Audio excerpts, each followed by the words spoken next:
পুরুষদের থেকে মহিলাদের মধ্যে যে 4 সুপ্ত ইচ্ছে বেশি থাকে, জানুন কি বলছে আচার্য চাণক্য। আজ আমরা আলোচনা করব মহিলাদের মনের গোপন ইচ্ছে নিয়ে। কি বলে গিয়েছেন আচার্য চাণক্য। কোন কোন সুপ্ত ইচ্ছে পুরুষদের থেকে অনেক বেশি থাকে মহিলাদের মধ্যে, জেনে নিন কোন কোন ইচ্ছের কথা জানিয়েছেন তিনি। মহিলাদের সম্পর্কেও বেশ কিছু বলে গিয়েছেন আচার্য চাণক্য, যা সাধারণত মহিলারা তাদের মনে গোপনে রাখেন। মহিলাদের সঙ্গে পুরুষদের তুলনা করতে গিয়ে চাণক্য কয়েকটি কথা তুলে ধরেছেন, যা সাধারণত মহিলারা অন্য কাউকে জানতে দেন না। আপনাদের সামনে এই 4টি কথা তুলে ধরব। 3 নাম্বার এবং 4 নাম্বারটা খুব বেশি ইনফরমেটিভ। এবার জেনে নিন এই বিষয়গুলি কি কি। 1. পুরুষদের থেকে মহিলারা স্বভাবতই অনেক বেশি লাজুক।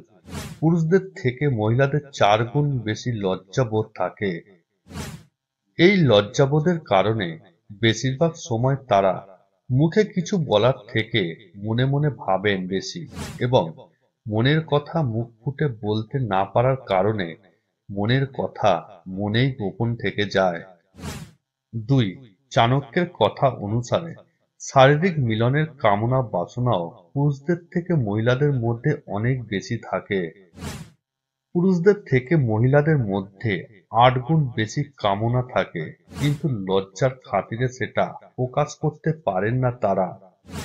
নিজের মনের ইচ্ছের কথাগুলো মনে গোপন রেখে পরিবারের যত্ন করে চলেন মহিলারা, যা সাহস ও সহ্য শক্তির চূড়ান্ত নিদর্শন বলে মনে করছেন আচার্য চাণক্য। 3. সাধারণত আমাদের সমাজের পুরুষের সাহসী ও বীর বলে মনে করা হয়। চাণক্য কিন্তু বলে গিয়েছেন সম্পূর্ণ উল্টো কথা। তিনি জানিয়েছেন মহিলাদের সাহস পুরুষদের থেকে 6 গুণ বেশি থাকে। বলা যেতে পারে মহিলারাই হলেন সাহস ও শক্তির আধার। 4. চাণক্যের কথা অনুসারে মহিলারা পুরুষদের থেকে অনেক বেশি শক্তিশালী। দৈহিক ক্ষমতা বেশি থাকার জন্য মহিলাদের খিদেবোধও পুরুষদের থেকে অনেক বেশি। একজন মহিলা একজন পুরুষের থেকে দ্বিগুণ খিদেবোধ অনুভব করেন এবং খেতে পারেন বলে জানিয়েছেন আচার্য চাণক্য। তবে সামাজিক নানা কারণে মহিলারা কম খেয়ে থাকার একটা যুগ যুগ ধরে গড়ে তুলেছেন। নিজের মধ্যের এই খিদেবোধের কথা কাউকে জানাতে চান না মহিলারা।